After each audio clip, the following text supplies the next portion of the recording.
Recording in progress.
All right.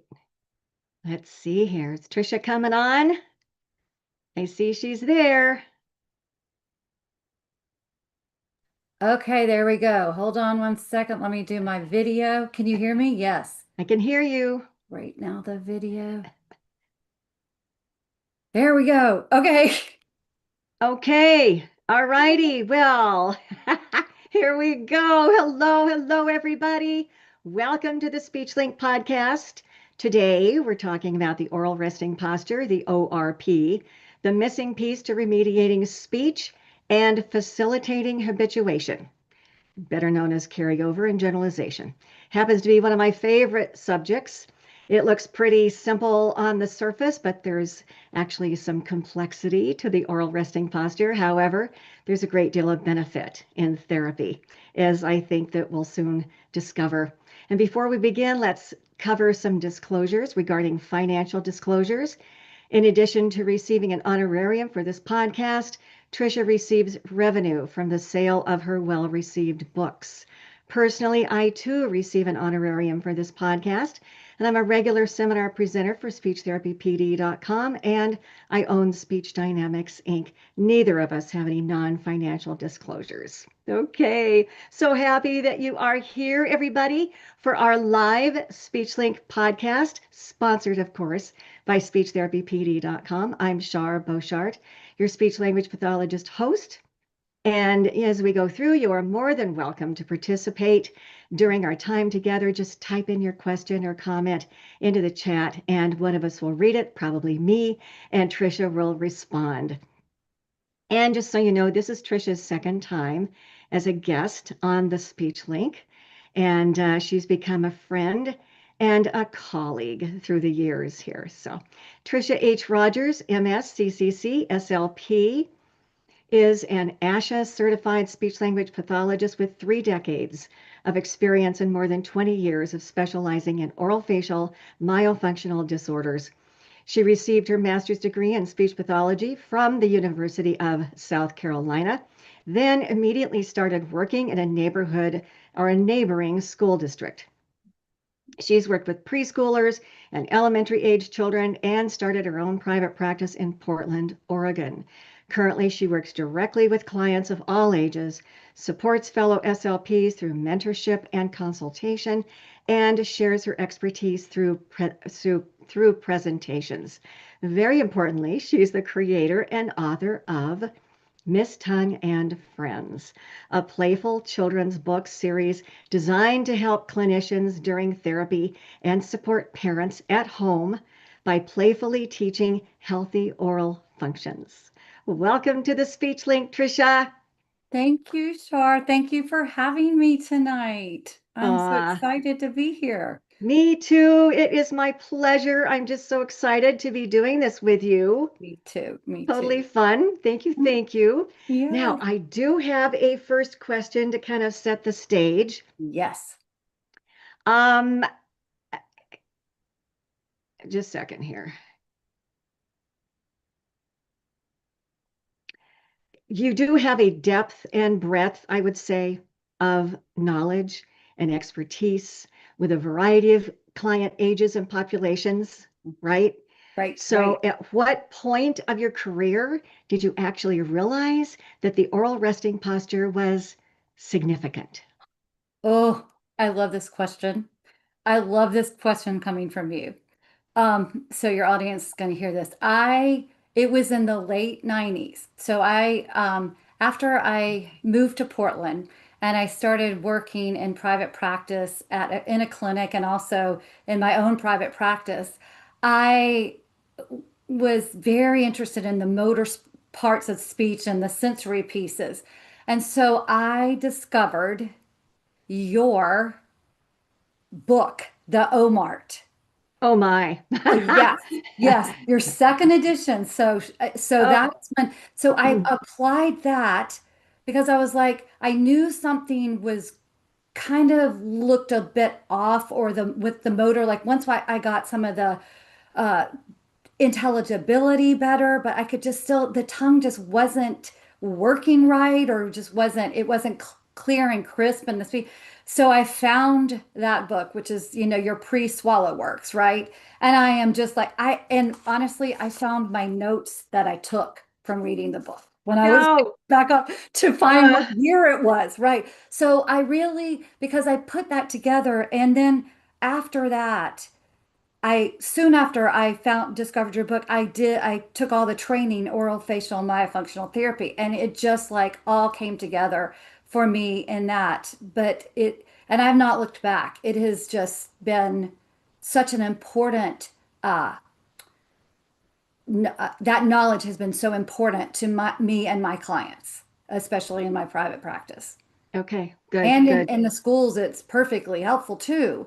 It's just, I Yeah, with was like, anybody. anybody. But I Yeah. just really, it helped me be able to be successful in my private practice. Well, good, good, good. Now, you Mhm. said Omar, it's oral motor analysis and remediation techniques. And I Exactly. and I am not going to say that I'm not going to say it more than once. Yep, I yep. wrote that in 1995 and and I thought I knew something, Which, yes, and it was a good start. But I've yeah, certainly learned a lot since then. And fortunately, there has been a lot of research. I know people say, oh, there's no research. Yeah, there is. oh, There's a lot of research out there. there's a lot. And this was Yeah. just, the start, right? And we learn and you learned, and all of your work and there's so much research. Thank goodness. Yeah, there really is. There really is. Yeah. And I'm going to say most of it's, has positive results, Yes. indicates positive results. But Yes. yeah, yeah. Thank goodness. So, yeah, well, thank you. Good, Yes, good. this is the truth. That's an Is the interesting absolute start. truth. Okay. All right, good. Let's just talk about what is the oral resting posture? How would you describe it for us? And Yes. then also, I'd like you to describe it as you would tell a parent, because it's going to be different. And then Yes. I'd like you to describe it like if you were actually talking to, a first or second grader, let's say. Okay. Love this. All They're right. going to be they're going to be Similar, similar. but a little bit different. So, okay. Yeah, Oral resting language. posture. Yes. And I love because it is one thing. It's not oral resting postures. It is the oral resting posture. It's what the lips do, what the jaw does, and the tongue when we're not talking, chewing, or speaking. And so as you know, it's like the Or tongue is swallowing. and swallowing. Yeah, Yes, yes, and the I know swallow. you We're meant to not say doing that. it. You're right. Thank you. Yes. It's for the swallows to be great. It needs to be in this position, but yes, not when we're not drinking. When we're not swallowing, we're not drinking, we're not chewing, and we're not talking. Yeah, we're not So moving. we're not moving. Rest Yeah, posture. yeah. So the tongue is connected and elevated and resting on the palate. Okay, and the tongue tip needs to be right behind the top front teeth, not touching it. So it's right up there. There's a little piece of tissue that you can sometimes feel is kind of like a bumpy little piece. It's called your incisive papilla. And everybody try and see if you can feel it. It's right when the tissue starts right Yeah, behind your we all know where front that back is. teeth. Yeah. Yeah, yeah, we And know. But then you the tell the parents that, right? yes, yes, we Yeah, tell the parents this. I love right. that. Yeah, And then the teeth do not need to be, they're not together. They're about a little 2 to 3 millimeters apart. So they're not clenched and they're not wide because the lips have to be together.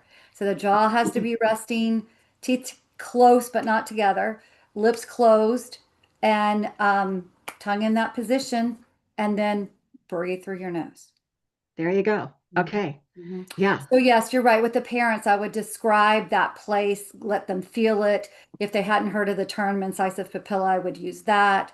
Um, and then I would typically explain to the parents the reason why we are working on this with your child is because the tongue needs to be positioned at rest in a very efficient place for it to move and go into the sounds, for the tongue to change shape. And I tell them all the consonants are made with the tongue making contact with the palate or the roof of the mouth.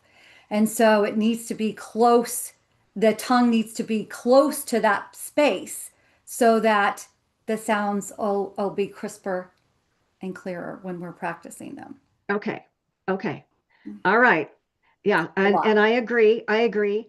I would use the terminology that the tongue is up within the where the teeth are. Yes, within So it's exactly. not touching the palate, Mhm. but it's certainly up within that dental arch because Exactly. that is the Exactly. operating zone. Mm-hmm. That's where all the speech sounds are made. And so, Exactly. yeah, Yeah. So it's okay, up there and it's resting. good. And you don't want it to be in between the teeth. You don't want it, if structurally now, if there's a structural issue and the tongue is too wide, the palate is narrow, it might have to be, a little bit outside of that space that you're talking about, the dental arch. But typically, Okay, I want okay. it to go up All right. there. Do you ever say to the parent, um, uh, I'm just wondering where your tongue rests. Go ahead and close your eyes. Think about where your tongue is sitting. Is it on the bottom? Is it on the middle? Is it on the top? Right. Where's your tongue resting? Right. And And 9 times out of 10, yeah, it's going to yeah, be in the correct place. And then right. I'll usually follow up and say, yeah, Johnny's tongue is not resting there. Right. Yes. Yeah, Yes. yeah. Does And that help or? it absolutely does. And it Okay. also helps if the parent's tongue is also not resting in that position and you're having to teach the child. Because the first thing I do with the kids, yeah, right. I'll ask them, I'll say, what is your tongue touching inside your mouth? What is your tongue touching? And so I will ask them that, and 9 times out of 10, they'll be able to tell me what, because when they look in there, like you said, feel. And the most challenging times is when the parents like, well, my tongue does the same thing as his. And it's like, okay, all right. So, and then you definitely go into the reasons and the explanation for the parent too, at the same time. So yeah, but you're right. It's Okay, fun. okay, Yeah. okay. Yeah. Yeah. Okay, all right, good. So the lips are closed, the tongue is up, the jaw is gently relaxed. Mhm, mhm. Okay, all righty, good, good. All right, so that's kind of a description. It's in the speech zone, it's in the swallowing zone. So if Right. it's resting down, it doesn't have to go, whoa, I'm going to go up, and because we know it's not going to, it's just going to stay there So and do its stuff. So it needs to be in that elevated position to really move consistently and comfortably and into the speech production and the swallowing production and that kind of thing. Okay. All exactly. right. Good. Good. Good. And as you call it, that operating zone. The operating zone. Mhm. Yeah. And we're not like operating, but, No, yeah, we're movement not going zone. inside anywhere. Yeah. It's the Right. movement zone. It's where it operates. Exactly. It's an operator. Right. Yeah. Yeah. That movement Okay. zone. Okay. All Yeah. right. Good. Good. Um, let's see here. Mm. Ah, okay. Oh, Couple of things here. Teletherapy. All right. Somebody oh, has the yes. book. Yeah, okay. Teletherapy. Good. We'll see if we can't cover some of that. Okay. Are there any All right. Okay, as we move along. All right. Are there any slides slides for for this this episode? episode? No, there are not. No, There's no. no visuals. And you know what? I try not to actually. Um, because when it goes on like Apple Podcasts and so on, then people don't have the visual. So, Mm, but I can say that Tricia has visuals in her books. mhm, And then also I have done a course or two on the oral resting posture for SpeechTherapyPD.com mm, myself. mm. And there's always, some handouts and things that go along with it. All Yes, yes. righty. Good, good, good. All righty. Okay, I do have a quote here for you, and it is an oldie but a goldie, Okay. and it's actually from 1998. Okay, and one of the points that I want to make, I don't know, I was strolling through Instagram maybe a week or two ago.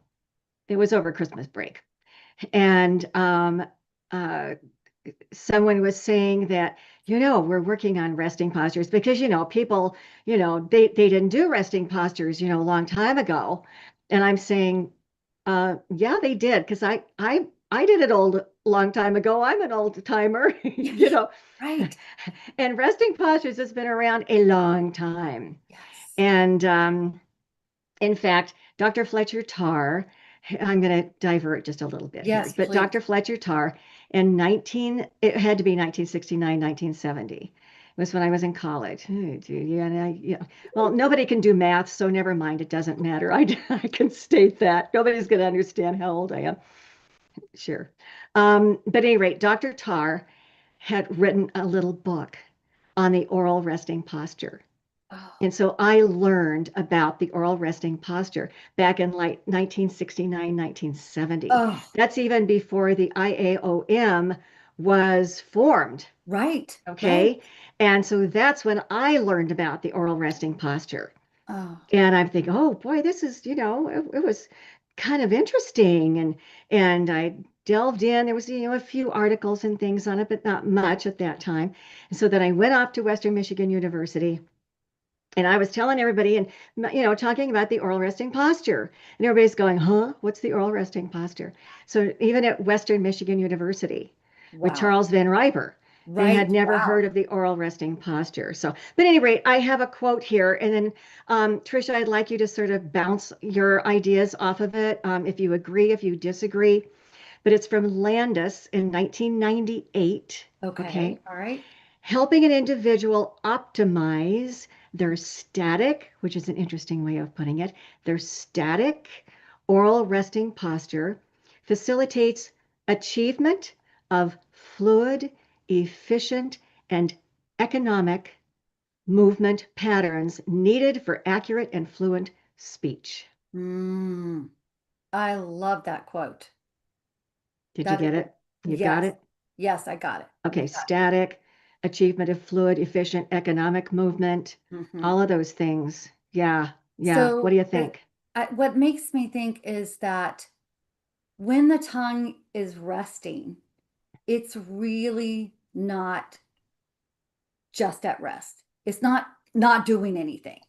And one of the things that I would hear from parents and could then explain what happens with the resting, because there's this like the muscles of the tongue are keeping themselves, they're like actually working even though they're at rest at that time. And so I would explain, so the parents would say to me, well, their tongue is too big for their mouth, or their tongue is lazy, or it's floppy, or something like that.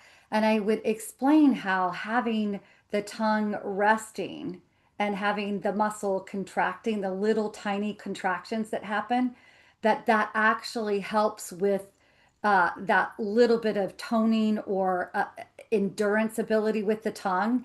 And I said, trust me, you're going to see that after they habituate and get the tongue resting posture the tongue position that we want it to be for the rest posture, then what you're seeing is not going to be so apparent anymore because it's going to have more tone. And it's really cool to see that. So that sticks out of me with that quote. What else, what do you think sticks out for you for the other that I didn't mention? Economic movement. Oh, Because of the sides touching mhm. the, a little bit the edge Yeah, the of, edge. yeah, the edge of the hard palate, but Right, mostly it's touching the sides, the insides of the top back teeth right. to one degree or another.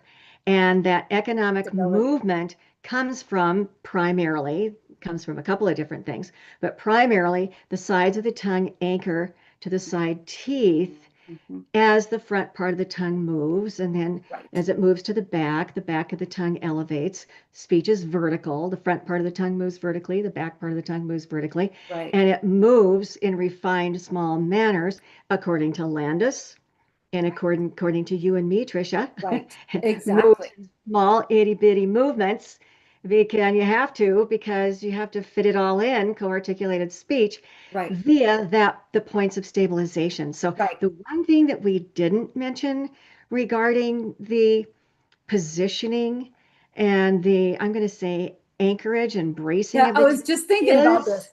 yeah, tell Yes. us. So it's what the bracing, the GIC, is that you're thinking about that study? Dr. Jick. The Yeah, GIC, yeah, thank you. Jick. GIC. Yeah, And yeah. active tongues are braced, and it's that lateral, the back lateral edges and the stabilization for mobilization. Because if it's not stabilized like that, then the tongue's just going to be going like this. There's no vertical, and it's going to those refined movements and efficiency. It plays for both of those. Hmm. Right, exactly. You've got to have the lateral margin stabilization, which in research they call it bracing. Hmm. And this has been around for a long, long time. Right. It's been, the palatography, they've I been was just going talking to say about it. the telegrams. Right. Yeah, yeah, the Right. palate, yeah, all of that. Excuse me. All of that has been happening for decades. Mhm. And there comes Dr. Jick, and he has done some amazing research. Mm, And he is saying that exactly what you said, that when the tongue is moving during connected speech, that the sides of the tongue are primarily braced against the top side teeth to mhm. one degree or another. Right. Like for T's, there's more anchorage. Right. And the And S. then, yeah, or for SH, there's more movement. And Right. so you get less anchorage and less bracing. But Right. that bracing is, that positioning is acquired by generating what, Tricia? The the rest posture. Got it. I mean, Got it. that's why it's so important to speech. It's like Exactly. it's Huge. the huge end all be all of because and thankfully we have written words to prove that to us and studies to prove that to us because Yes, it is it's everything. it It's is. It totally is. And, everything. I'm sure that there are a lot of people that think, and I did for a while, that think that, hey, I'm just gonna get a tongue depressor, and I'm gonna touch the sides of the teeth, and I'm gonna touch the sides of the tongue, both sides. Then I'm going to have them match, and Hmm. then they're going to just figure out, the tongue is going to go there, and they're going to be able to make their T's and D's and S's and SH's and CH's and all of that. All And of then the those, right. back side with the K's and the G's and the Hmm. Hmm. all of that. Yeah, But you know what? If the tongue doesn't live in that operating zone, it's not going to do it. it's not It's going to not do going it. to elevate to get its bracing, Right. And then right? also, absolutely. And it also makes me think too, the piece about, we haven't talked about the jaw yet. Mm, Yes. And except for the resting part, but like the ability, for that stabilization and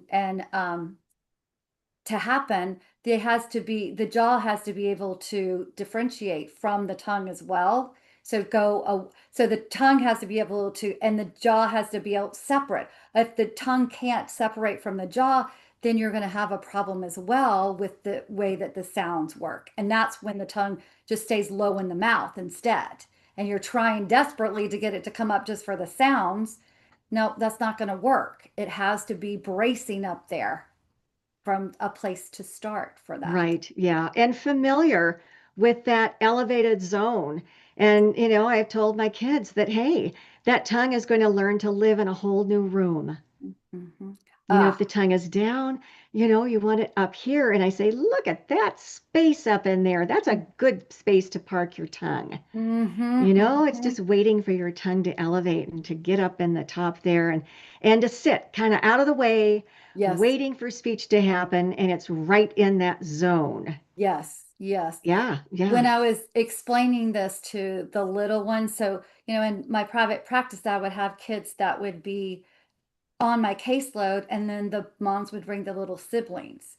And so I would like it, we could tell that the siblings were also very interested in what their older siblings were doing and also maybe had the same open mouth posture, mouth breathing as their older sibling had. And so I started trying to help the kids, the younger kids to help the even younger children. And in my books, I did these visuals of Miss Tongue putting her head on the pillow to get that vertical or elevation, and then snuggling up, like you talked about it being a new home. It's like I talked about it kind of like being the little place where she would snuggle to rest. So, yeah, all the different ways we can describe this to kids and to make it click for them is super part of therapy and Mhm. motivating them. Totally, totally.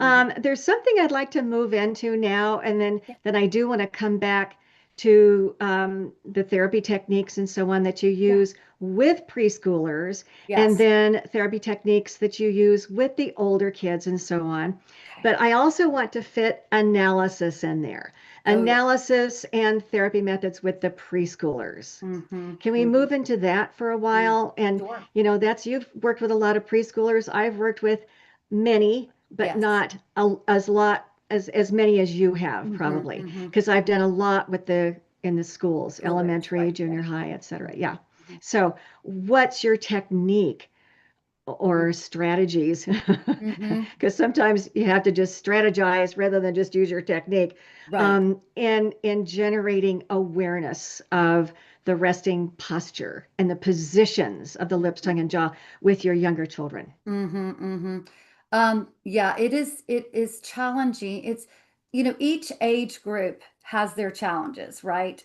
Um, Adults maybe not as challenging because their motivation is extremely different. Like they've got a lot of pain and they need to want to motivate, and they're in and out of therapy quickly if they're just trying to get new habits of what their tongue and lips and jaws are doing and nasal breathing.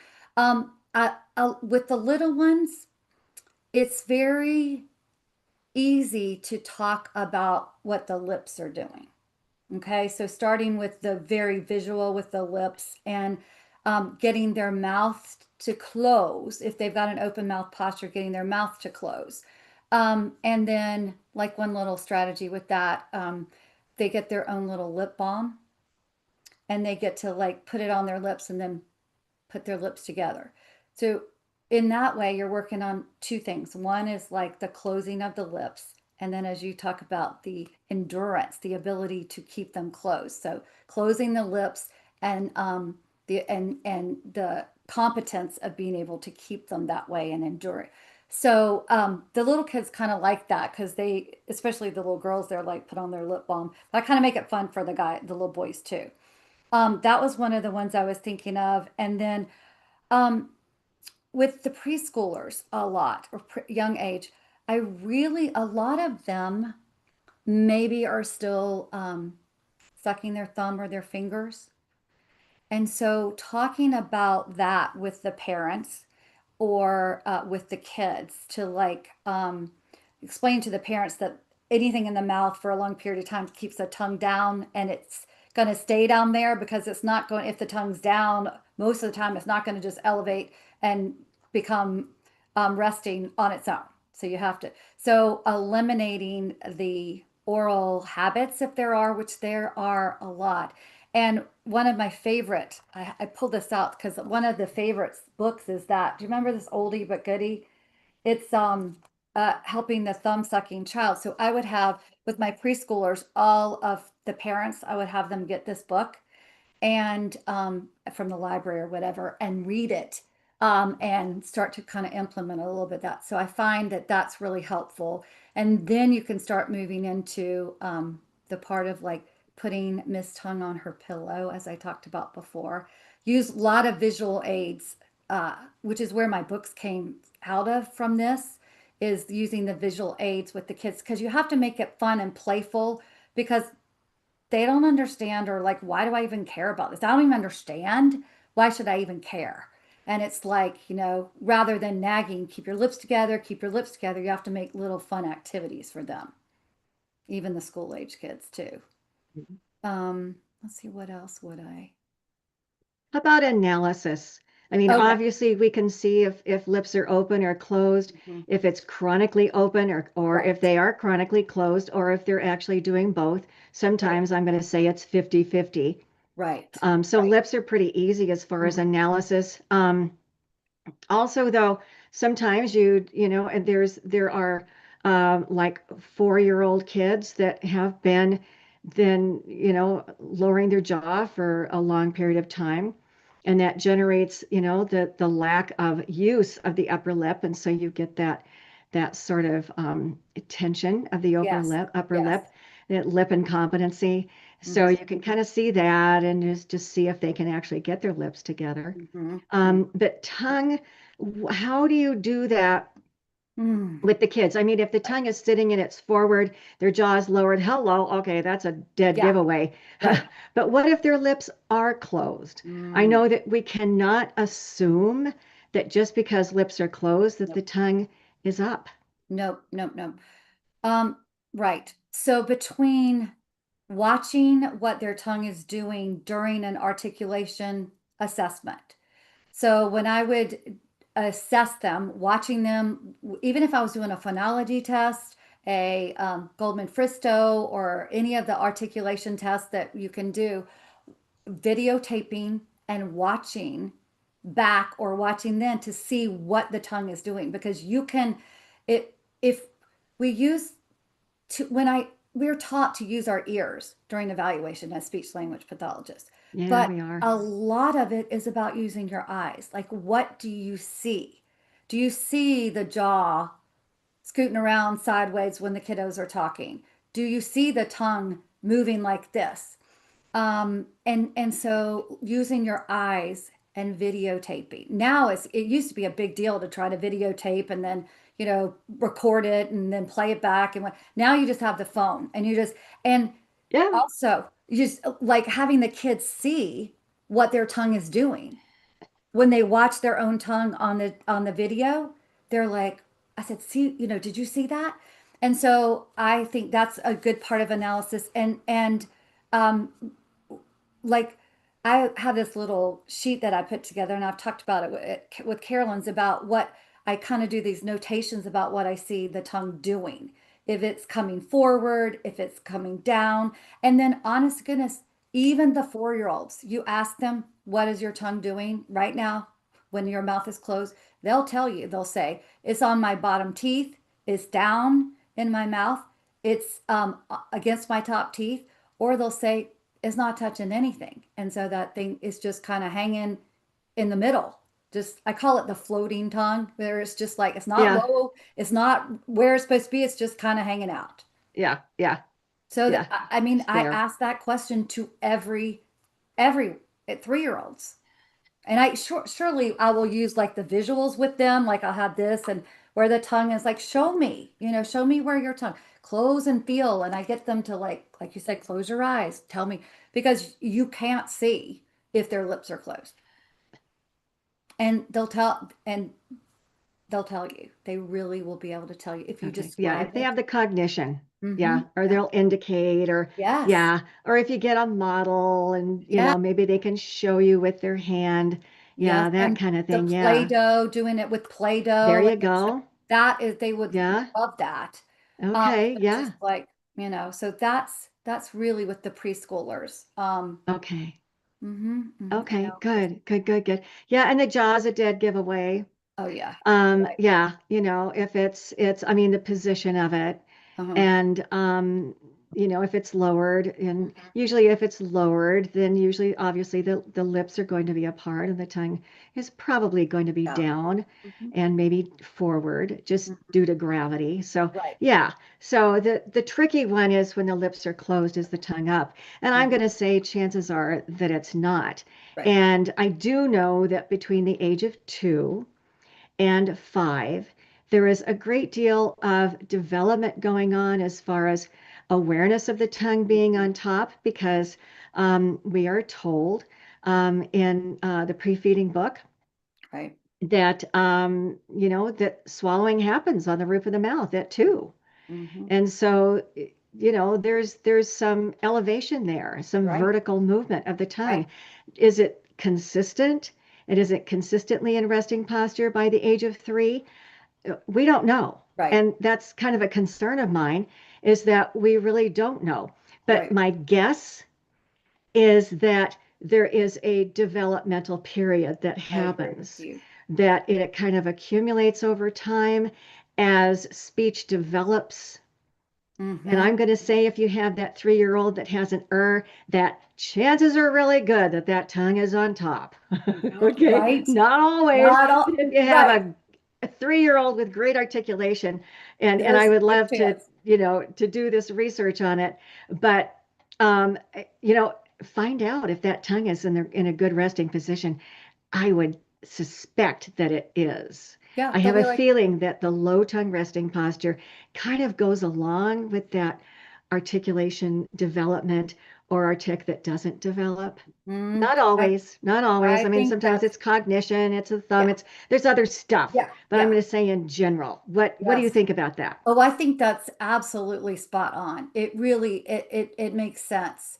And isn't I'm thinking about some part of like the jaw development and the separation of the tongue and the jaw in there and when it's like, yeah, that's so it completely makes sense. And honestly, like my books, what how my Miss Tongue book came to be was I was working with a very bright 3.5 year old, almost 4 year old.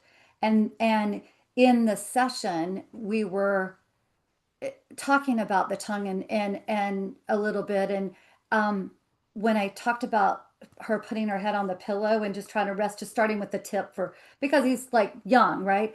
And because the tongue was tired and needed to rest. The mom was like, "This really hit it," and she kept texting me. It's like I've been talking about the tongue on the pillow, and he loves that. And he's like, I love he'll it. come to me and he'll be like, so I was like, okay, just like, and I kind of drew it out for him and I showed on me. And like, Yeah. I think, and he went quickly with it because he was just on the cusp of like being able to do that developmentally.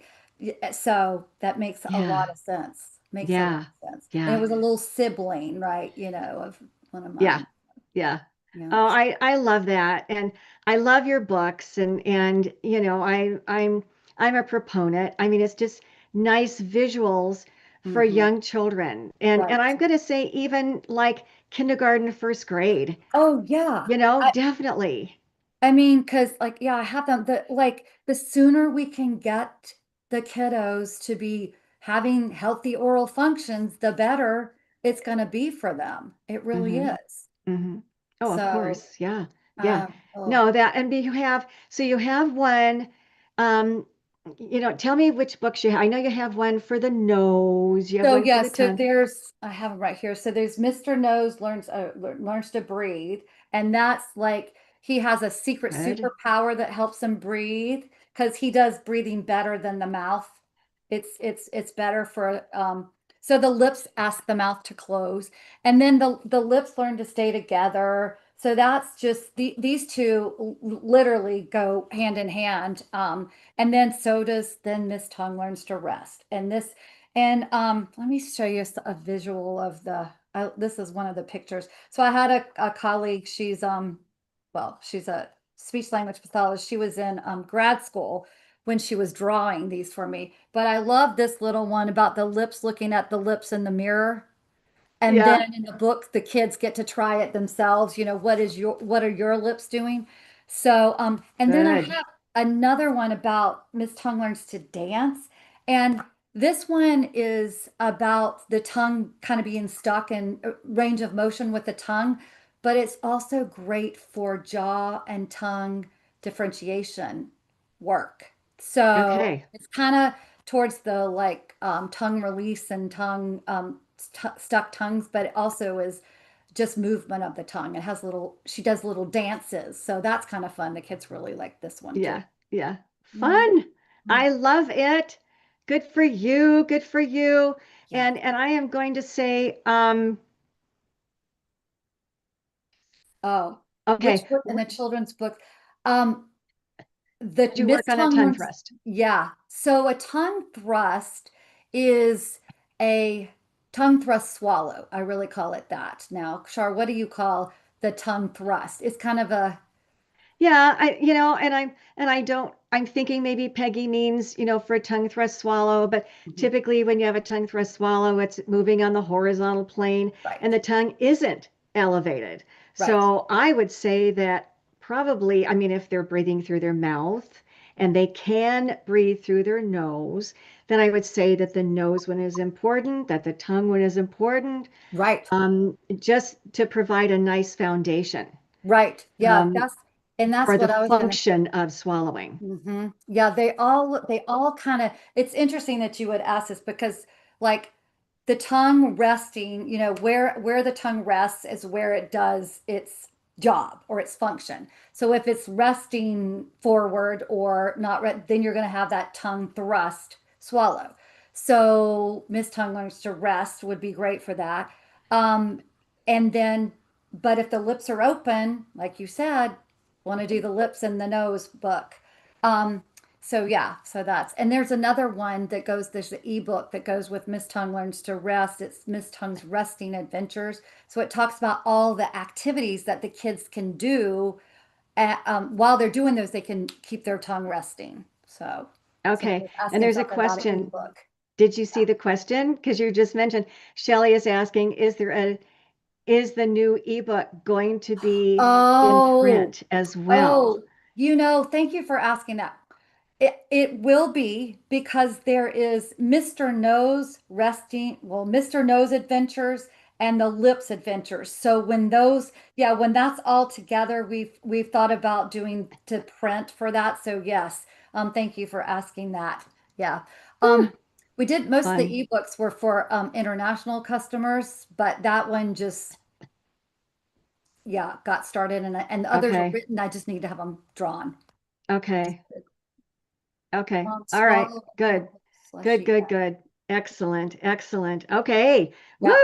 Yeah. And we really haven't talked about the nose and working on lip closure and all of that, but and this will kind of transition us especially into oral resting posture and analysis and all of that. But let's focus a little bit on the nose and the importance of the nose Yes. and then therapy with your older kids and your Okay. adults. Okay.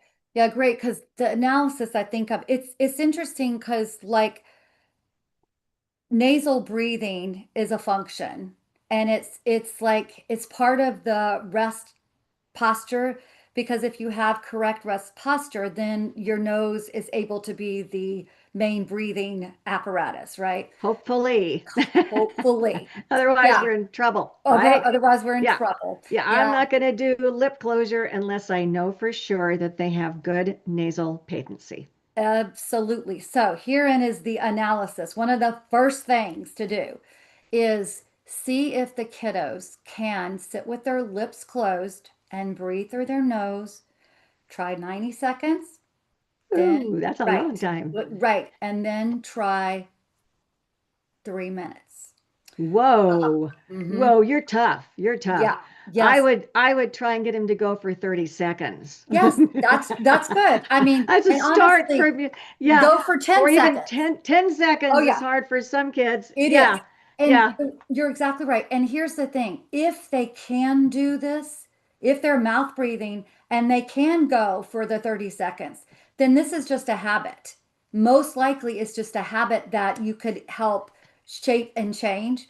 If they can't, for after 5 to 10 seconds and they're panicky and they just can't do it, that is red flag.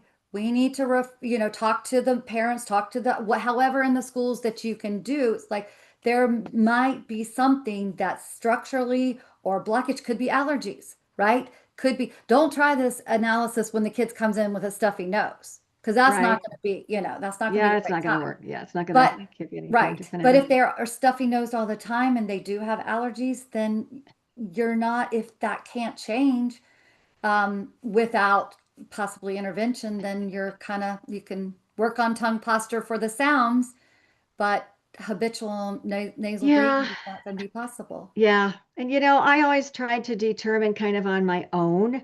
I mean, I don't have a scope and I don't look up noses, Uh-uh. but I have been kind of surprised with the number of kids that just have no clue how to blow their nose. Oh my goodness. I Yeah. had to teach this. Me Right. too. I Yes. know. I'm like, I It's didn't realize yeah, this was going to be I part didn't of sign the, up for that, but yeah. right? Yeah. What was your method? Oh my goodness. I had this video of these kids doing it online. It was a little video to write. And I just said, here, I literally would send this video to the parents and I have them watch it. And it was like, oh God, what was it? Like, um, God, I can't remember now what the first step was. It's been so long since I've done it. What was yours? Um, well, if it's like a, kindergarten or older child that will sit relatively still, and that I know I give them a tissue and Yeah, they just go and throw right, the tissue away and nothing happens. right. Um, then basically, I like to have a nice big mirror on the wall so that we can have two Mm, chairs looking. yes. And No, then I didn't do I that. will, side by side, and then I'll put my arm around that child. I'll have gloves on. Yes, gloves. Okay, and have a tissue over here. And then, I mean, we talk about this first and whatever, but with this hand, I have this going this way so they can't open because they want to try and They open want their to. jaw to Mm-hmm. blow through here, Mm-hmm. blow through their mouth. And so I want to try as best as I can, to keep that jaw elevated, closed, that kind of, so that we are getting some exertion, air, going through the nose. Oh my Yeah. gosh, So, yes. I mean, I would blow my nose in front of Oh them and yeah. talk about it and, all of that kind of stuff. Mm-hmm. And then when the rubber meets the road, then we would go through that process. Mm-hmm. And yeah, and it's not like, oh yeah, I know how to blow my nose now. Yeah. No, no, you have to. It's a process. It's a It's a process. learning process. Um, but I mean, it's so worth it because if the kid can breathe through their nose, then you can close lips and you can get the Right. tongue up and you can get bracing. Right. And hey, you're off and running. Right. Otherwise, you're just sort of dead in the water. Mm-hmm. Mm-hmm. Yeah. Yeah. And Yeah. most of my situations in the private practice too, when I was doing this was like allergy related, and you need to be Mm, able to blow your nose and, help with that because it would help to do that before you would try to do some work in the session, just to kind of get at least the yeah. immediate out and then throughout the session. But Yeah. Yeah. yeah. And it's well, let me start with this as far as therapy for the older child and just kind of go through what I did to begin to establish some kind of awareness of air going through the nose. And what I noticed with some kids was that not always did they have this extreme nasal blockage and so on, but Mhm. they were so used to breathing through their mouth. Mouth, right. And when you breathe Habit. through your mouth, you are getting a larger volume of air than you do when your lips are closed and you're breathing through your nose. There's, you could, and you're getting a Yeah, lot of air in at a right. short period of time. When you're breathing through your nose, it kind of just sort of wafts through, and you have this little, always called it a ribbon of air, little ribbon of air that goes through your nose, and it's much more relaxed. Okay. And so I think sometimes the kids are like, Yes, because it's not relaxing for them because it's new and no, different and it's it's new and not different.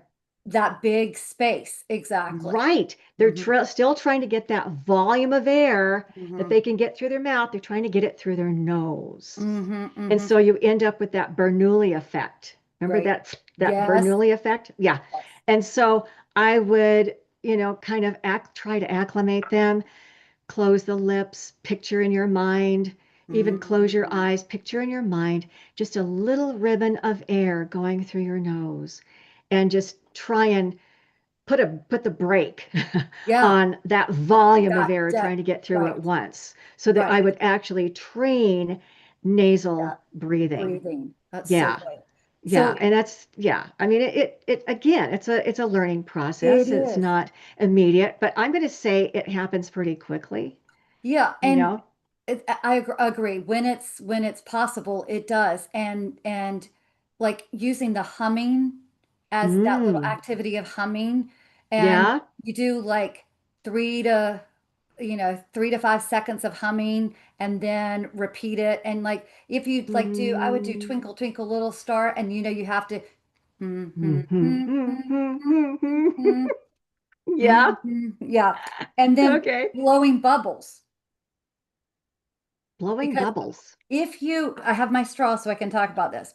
If Okay. you have the kids blowing bubbles in a cup of water, so not blowing bubbles like the other, but blowing bubbles with the straw. Okay. If they keep their lips closed around the straw, blow out, you have to use your nose to To blow breathe bubbles in. the next Uh, time. are So you when you, using it to breathe in through your nose and then so out through the mouth? exactly. And so they Okay. get so they get used to breathing in through the nose but if they're not keeping their lips closed around the straw, then they'll just go, They're cheating. exactly. Yeah. Okay. Yeah, no, Okay. you Good have to keep idea. it. Yeah. Yeah. Hmm. Okay. Yeah. And Okay. so that was one of the ones. And they love to blow bubbles. You can do a little bit of soap in a glass and just do that and just keep your lips Woo. on the straw and then Yeah. Yeah. start And I could see, remember the old, stuff that we all used to do with cotton balls, oh my gosh, yes. you And know, ping pong balls. blow, even with a straw, maybe Hmm. a larger one or whatever, so they'd have to blow a little more firmly and keeping the lips wrapped around. Otherwise, if lips come off to breathe in, up, then I win. Yes. Yep. Yeah. Yeah. That may Yep. be, yeah, And that could be good. like the one thing as far as analysis too with the nasal breathing that's super easy. I was forgetting to talk about this. You take a little cosmetic mirror or something and you put it underneath the nose and have them blow out. And think people call them the frosties. You see like Right. and you can also see if it's even or not. And that's the Yes. little, it's like if there's one side that completely isn't showing any frosties, you're like, okay, we've got a blockage for. Exactly. And the kids kind of, but also just to use that analysis, but also so nasal breathing, and they can see them. It's kind of fun. Exactly. There you And then they go. see yours, and then your own little mirror and their mirror. And Right. yeah, Right. so Yeah. Yeah. No, that's a nice visual mm, of nasal airflow right, or the right, right, Frosties. right. Yeah, that makes And total sense to me. in the Mr. Nose book, I tried to get different pictures of the nasal breathing, like talk about your little ribbons, right? There's a little ribbons, and then I think there's another one where I had more. Oh yeah, this one has it where it goes in and out. I don't know if y'all can see, but it says in and out for it to teach the in and out because I separated breathe in, good job, breathe out, and then in and out. So Hmm. that's Okay. visuals again. Okay. Good, good, good. All right. So talk with Older. me about therapy. Okay. So do you want to hear about like the school age? Yeah, let's do school age. Okay. Let's do elementary, Hmm. junior, Hmm. high, yeah, middle Okay. school. Yeah, So, all right. high school. So a lot of times with like the junior high, um, it's really it's easy for them to conceptualize what you're talking about. And as far as what to do with the tongue, what to do with the lips, what to do with the nose. Use very inexpensive props to like a popsicle stick to have them put between their lips. This is too wide, but between their lips to help them when they're doing a quiet activity remember, but just by tactily feeling the lips closed and just adding more times that they would do that. The most important thing is just fitting it into their life. Like, say you've got a group of kids that you're working with in the therapy session, and we want them all, several of them, to work on tongue rest posture, position, tongue position, lip position, nasal breathing, whatever. While they're taking turns, everybody, when they're quiet, can have that popsicle stick between their lips, and then you're working with one child on the sound, and everyone else is resting there, doing their oral rest posture. Hmm. That works great in a group. Um, Yeah, and you might want to consider using a twisty tie, mm, for because and you can get them by the thousand right, at right. They're Amazon red tabs. for just short, just a little bit of money. That's really Um, good. I Yeah. like I like the twisty tie because if lips do open, and you have a craft stick or a popsicle stick or a small size tongue depressor, and it falls on the floor or whatever, I'm not big on sticking it back Oh in the gosh, lips. no. Yeah, Right. and so that twisty tie will stick on the lips typically. Yes. Yeah, and it's thinner. It's not Dinner. as visible. Yeah, so Hmm. that I Hmm. kind of like doing that. Um, That's like the bread tabs. exactly. Well, Mhm. As far as I'm the talking about thinness. the twisties. Yeah, the longer ones. Yeah, that you Yeah. twist around. Yeah, yeah. Hmm. Hmm. Yep. What about if you have someone that just cannot elevate their tongue up to the roof of the mouth and the alveolar ridge? What if you just can't get them to do that? What are Hmm. some ways to generate that position? I kind of like to divide therapy into, let's get the position and nail that, Hmm. get the position, and then we'll work on the transferring of it, the Hmm. carryover piece. Hmm. What Hmm. about the positioning? Okay. What So, about tongue position? all right. So you're saying they can't do it Correct. They can't correct. get their, yeah, and they'll do, I've had a gazillion kids. I go, oh, put your tongue up here. Take a Uh-huh. look. Uh-huh. There you Yep. go. Yep. Yep. And it's up there on top, and they go, oh, okay. Hmm. Hmm. And they're And going, uh-oh, what do I do? yeah. Yeah. Yeah. Hmm. Yeah. Okay. So, assuming that physically it can stretch up to that point, right? We're assuming that Yes. it physically can. Okay. Right. All Okay. right. So one of my, I like to use, I like to use uh, cues, like physical cues or cues. Um, some of the time I would have a tiny little piece of cake decoration or little tiny. I also use elastics that you can get, the dental elastics. You can get those for little money, right? And you hang it on the tip of the tongue and have them like try to put that there, lift it up and hold it up there. If they can't do the lifting, once you have that on there, I would put a little bit of marshmallow cream on the part of their mouth where the alveolar ridge where you would like them to go and have them Sticks try. up there? Does it stick up there? It does. I've never used that. It's I'm not saying it's not good. I'm just saying, no, does it stick? it's amazing. Oh, It's like because good. it used to like peanut butter used to be like, but so many people are allergic to peanut butter. So Yes. yeah, so Good I thought. literally couldn't even have it in my room.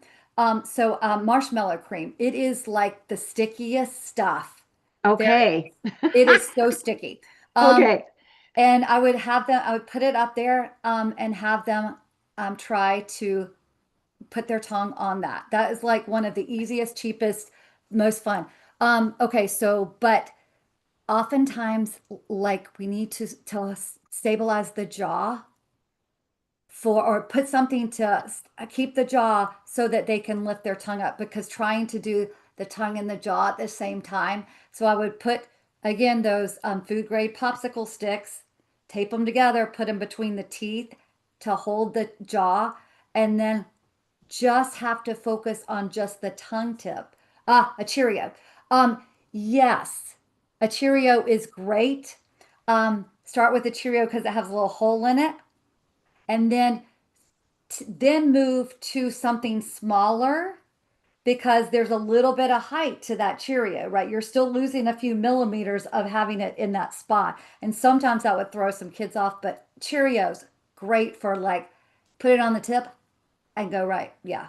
Yeah. And Or I would say or maybe on the blade because we want that whole tongue to go up, right? We don't well, want tippy tap, or is this, or are you starting off with just I'm the I'm front start tongue elevation and then you're going to elevate? Is yes, that, are you progressing? because it's so difficult. When I was thinking of the most difficult kid of just getting the tip up there is very hard. And then because you're having to hold something or press or you put a little bit like the Cheerio would be good for that or put more of the a little bit of the marshmallow cream and then do it a little bit further back. And so they have to, or just, okay, press and hold it. And then you're going to have a little bit Okay. more to play. But I'm thinking like literally there is no ability to even get the tip up. Yeah. And then, Okay. Okay.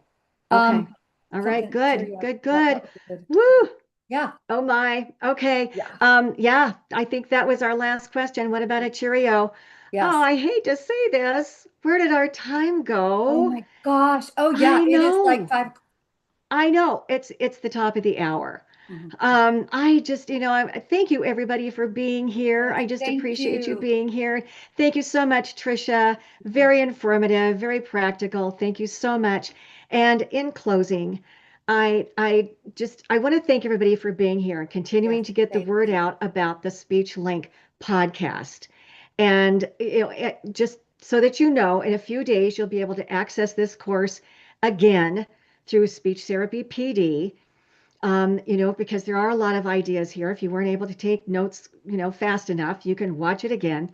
And also, if you desire, you can access the audio only version Mhm. on most of the popular podcast apps. And thank you so much for your supportive comments and your good reviews. And Tricia, again, I just want to thank you so much. And to all of you, I hope that you realize, I hope that you realize how appreciated and how important you all are, how important you are. Thank you for all that you do for your therapy clients. And we'll see you soon. Bye bye.